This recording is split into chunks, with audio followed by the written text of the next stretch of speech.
మహిళల్లో hormonal imbalance అనేది ఎంత సహజమో మగవారిలోనూ కూడా హార్మోనల్ ఇన్బ్యాలెన్స్ అనేది అంతే కామన్గా మారిపోయింది.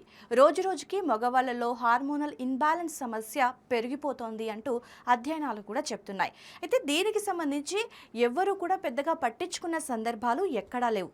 కానీ అధ్యయనాలు చెప్తున్న విషయం ఏంటి అంటే ఈ హార్మోనల్ ఇన్బ్యాలెన్స్ అనేటువంటి సమస్యని నిర్లక్ష్యం చేయకూడదు అని. సో దీనివల్ల యువతలో టెస్టోస్టిరాన్ లెవెల్స్ తగ్గిపోవటం వల్ల యువతలో ముఖ్యంగా సంతానలేమి సమస్య అనేది ఏర్పడుతుంది.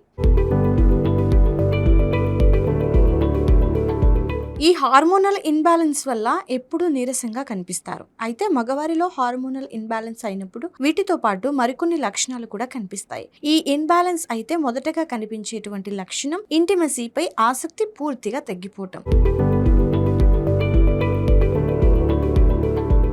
టెస్టోస్టిరాన్ లెవెల్స్ తగ్గిపోవటం వల్ల ఇలా జరుగుతుంది. టెస్టోస్టిరాన్ తగ్గిపోయినప్పుడు కేవలం సంతానలేమి మాత్రమే కాదు, మరికొన్ని సమస్యలు వస్తాయి. ఎనర్జీ అనేది అస్సలు ఉండదు. ఎప్పుడూ కూడా చాలా నీరసంగా కనిపిస్తూ ఉంటారు.